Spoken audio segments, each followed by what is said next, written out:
And circling back to our top story, U.S. President Donald Trump has been called on to help bring stability to the Korean peninsula. South Korean President Lee Jae-myung, who met Mr. Trump at the White House, encouraged him to act as, quote, a world historical peacemaker. Well, their talks come amid friction over tariffs and Washington's military presence in South Korea.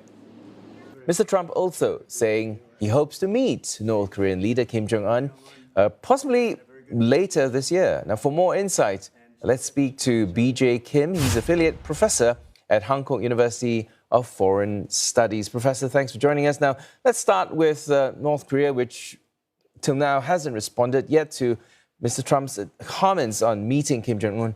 Is there any real chance that he will actually meet President Trump and agree to Lee Jae-myung's outreach?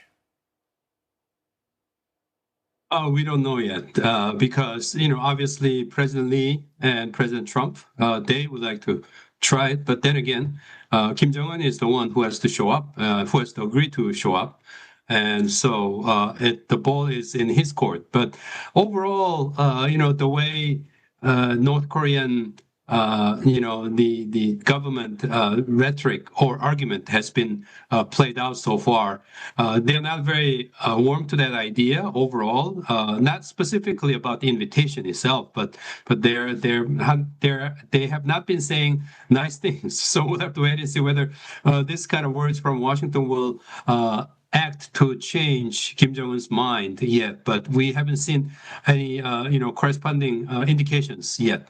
Right, so none of the signs show something positive. Now, let's say there is something positive. Is there any value, though, in another Trump and Kim meeting after the past efforts didn't really produce, well, a nuclear deal, for example?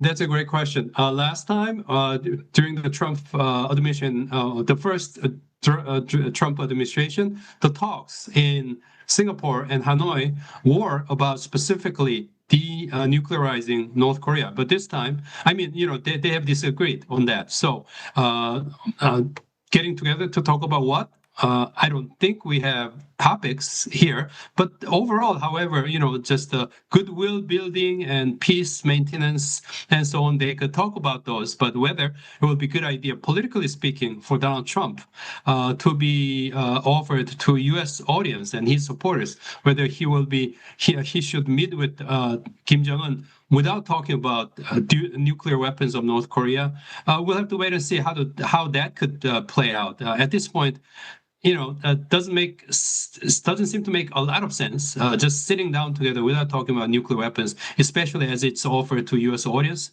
But depends on how Trump presents it to his own domestic audience. Right. Well, at least perhaps bringing down the rhetoric and sort of like smoothing feathers could be one option as well. Now, if we look at the Trump-Lee meeting, that also nearly went badly, right, with President Trump on social media citing purported government church raids. And what do you make of that interaction? Did Mr. Yi manage to turn this meeting into a diplomatic win? Absolutely. Impression that the meeting was going to go bad was correct. But the meeting itself turned out to be hugely successful for the President Lee. We have to make it very clear. Like right before the meeting, as you mentioned, there were all these social media messages going out, Donald Trump talking about negative things about South Korea. But quickly, at the meeting, as soon as the meeting started, Donald Trump corrected himself, saying, "Oh, those things I was saying about Korean churches being investigated and so on, looks like it was a bad rumor and kind of product of fake news."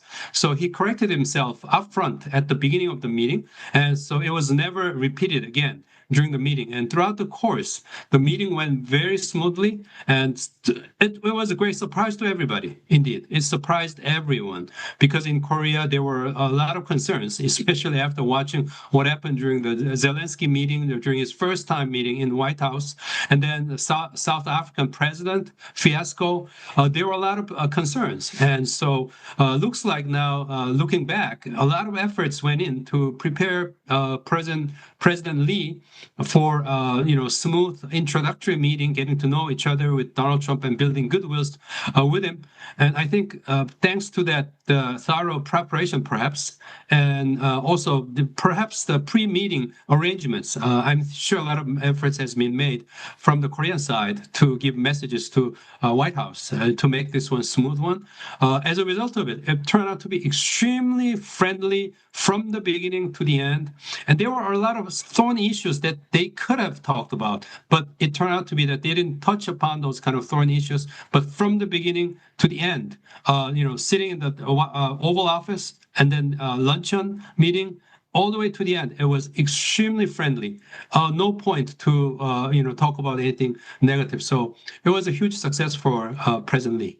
Right, certainly. Now, let's talk about business a little bit. South Korea announcing that major Boeing deal and increase in U.S. investments. Obviously, that's why much of the talk was quite friendly, despite facing that 15% U.S. tariffs. Now, how should we read this engagement? Is it a strategy to stay on President Trump's good side, or a purely economic decision there? Well, I don't think there is a purely economic decision of doing things like that. Sounds great to Trump's ears these days. Of course, because of the posture, this unique kind of posture we've never seen before from the U.S. government led by Donald Trump. I guess different countries are making gestures, and so I don't think. It's difficult to say, but however, the decision to buy over 100 different planes from Boeing must be one of the result of the efforts to be made to show Korea's goodwill to the United States and to please Trump White House. So I'll have to say that. I mean, there are other commercial airplane makers like Airbus in Europe, but buying such a large number from Boeing. It's a clear kind of political message, I think we have to say. Right. Well, let's wrap this up on security then. President Lee said it would be hard for South Korea to be more flexible over its use of U.S. troops, including China-related threats. But President Trump wants more defense spending and control over its U.S. bases there. Now, how will this divide play out, you think? Yeah. We'll have to wait and see on that. But during the meeting, there were no mentioning of those kind of troop size reductions or changes at all. The only thing that was mentioned during the meeting between Lee and Trump was Trump's expression of his desire to acquire that huge land of Pyeongtaek, U.S. base.